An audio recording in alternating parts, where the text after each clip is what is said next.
A little girl once asked her mother, "How do we deal and cope with the challenges of life?" "Let's do a little experiment," responded her mum. The mother took 3 separate pots and filled them with water. In the first pot, she added eggs. In the second pot, potatoes. And in the third pot, she put coffee beans. She then boiled the pots for half an hour. "Let's see how the ingredients we put in the pots were able to deal with the boiling water," the mother said to the girl. Well, the potatoes were affected by the water, and they went from being a hard vegetable to a soft vegetable. The eggs were also affected by the waters, and they changed from soft eggs to hard-boiled eggs.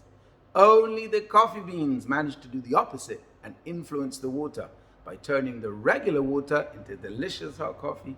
In our lives too, sometimes we feel like we're overwhelmed by the hot water, the challenges of life, and the demanding environments in which we live. We need to ask ourselves, who's going to influence whom? We need to learn from the coffee, said the clever mom. We must turn every challenge into an opportunity for personal growth and to become a positive influence on our surroundings. What a great lesson to be learned. But we have the Chassid, who learns a completely different lesson from coffee.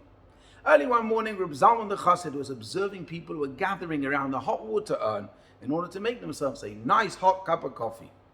What is the connection between coffee and the morning? Why do we start the morning precisely with coffee? Queried Rabbi Zalman. Rabbi Zalman went on to explain. If you look at the making of coffee, you'll notice something special.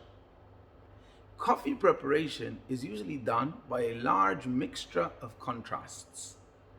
3/4 of a cup are hot water, but also 1/4 of a cup which is cold milk. The coffee itself is black, the milk is white. The coffee is bitter, the sugar is sweet. And this is why we start the day with a cup of coffee, the Chassid explained. When a Jew wakes up in the morning, he declares, "Master of the universe, my day might be like a cup of coffee. It might be hot or a cold day. It might be a sweet or a bitter day. It might be white, it might be black, or it might be a mixture of all the above.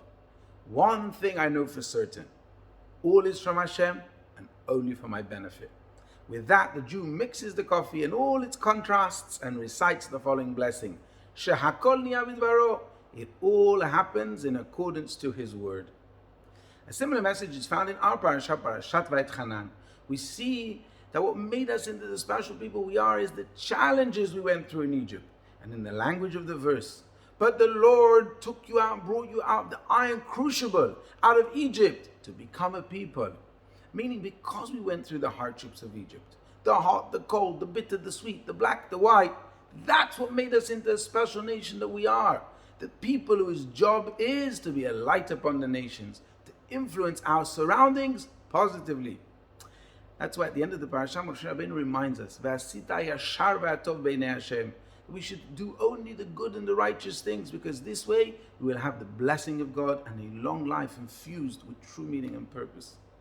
So every morning when we drink the coffee, let's stop for a moment. Let's contemplate that the challenges in our lives, whether they are black or white, hot, cold, bitter or sweet, are solely for our benefit. They are meant to get the most out of ourselves. And despite our challenges and hardships, we will influence the world positively and not allow the world to have an influence on us and what we stand for. Wishing you all Shabbat Shalom.